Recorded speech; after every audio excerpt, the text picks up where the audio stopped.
बिस्मिल्लाहिर्रहमानिर्रहीम। किसी जमाने में एक मुल्क के बाशिंदे बहुत कायल थे। वो कोई काम काज नहीं करते थे। दिन भर सोना पाने की उम्मीद में जमीन खोदते ताकि माला माल हो जाएं। बरसों तक वो इसी तरह जमीन खोदते रहे, लेकिन इन्हें कुछ ना मिल सका। यही वजह थी कि वहां के बाशिंदे बहुत परेशान रहते, क्योंकि वहां का बादशाह दौलत चाहता था और दौलत ना मिलने के सबब इसका मिजाज चिड़चिड़ा हो गया था। एक दिन वहां से एक नौजवान का गुजर हुआ जो बहुत ही हसमुख व ज़हीन था।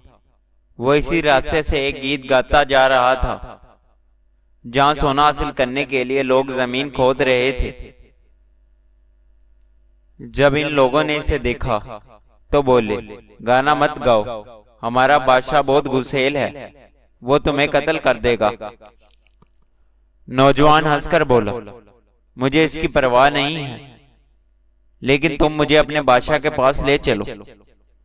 लोगों ने जमीन की खुदाई बंद कर दी और इस आदमी को लेके बादशाह के पास जाने लगे। रास्ते में इन्होंने इससे पूछा, तुम्हारा नाम क्या है? मजदूर, इस आदमी ने जवाब दिया। तुम गीत क्यों गा रहे थे? इसने जवाब दिया, क्योंकि मैं बहुत खुश हूं। उन्होंने पूछा, तुम खुश क्यों हो? इसने बताया, मेरे पास बहुत सोना है। ये सुनते ही सब खुश हो गए। उन्होंने बादशाह के पास ले जाकर इसे सारी बात बता दी। बादशाह ने इस आदमी से पूछा, क्या ये सच है कि तुम्हारे पास बहुत सारा सोना है? हाँ, नौजवान ने जवाब दिया, मेरे पास सोने की 7 बोरियां हैं। बादशाह ने अपने सिपाहियों को हुक्म दिया कि इस आदमी के साथ जाकर सोने की 7 बोरियां ले आओ। बादशाह का हुक्म सुनकर नौजवान ने कहा, सोने को लाने में काफी वक्त लगेगा, क्योंकि वो एक ऐसे गार में रखा हुआ है जिसकी देखभाल 7 दीवार कर रहे हैं। मैं इसको 1 साल तक ले आऊंगा। नौजवान की बात मानने के अलावा बादशाह के पास और कोई चारा ना था, इसलिए इसने अपने बहुत से आदमी नौजवान के साथ भेज दिए और हदायत की, अगर तुम साल के आखिर तक सोना लाने में नाकाम रहे तो तुम्हारा सर धड़ से अलग कर दिया जाएगा। इस नौजवान ने इन लोगों को सल्तनत की जरखेज जमीन जोतने के लिए कहा। जब जमीन तैयार हो गई तो इसमें गेहूं के बीज बोए।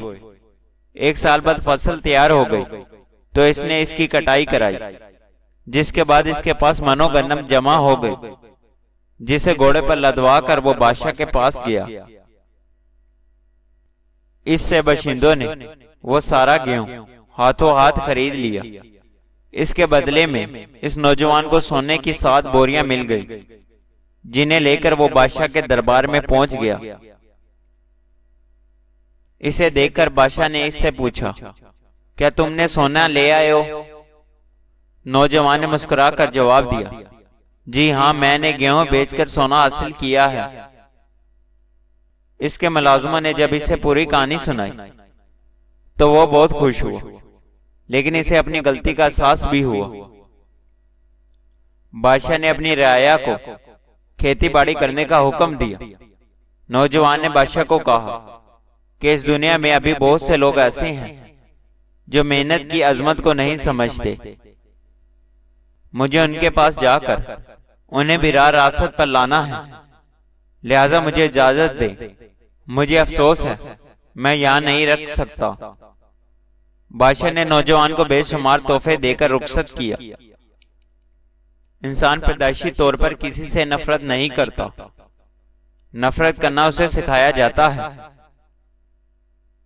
वालिदैन सिखाते हैं, स्कूल की किताबें सिखाती हैं, वरना इंसान की फितरत तो मोहब्बत करना है।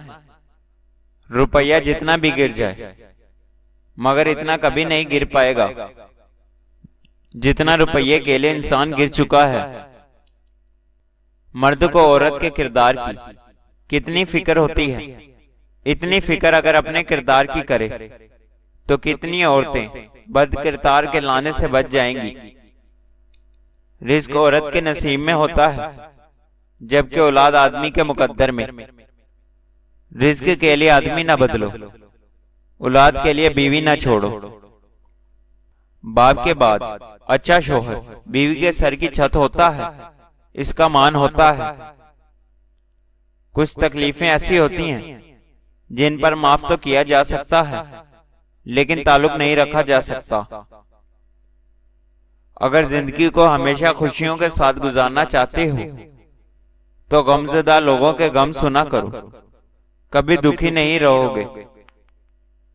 गम की जिंदगी में सबसे बड़ी अहमियत यह है कि गम दिल को बहुत नरम कर देता है। अगर गम ना होते तो इंसान पत्थर ही रहता।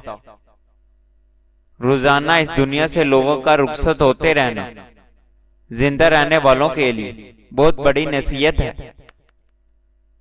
मुसीबत के वक्त घबरा जाना मुसीबत से बड़ी मुसीबत है। अल्लाह को वो इंसान बहुत पसंद है जो अपनी जवानी अल्लाह की इबादत में गुजारता है। खैरात को मत रोको, वरना तुम्हारा रिस्क भी रोक दिया जाएगा।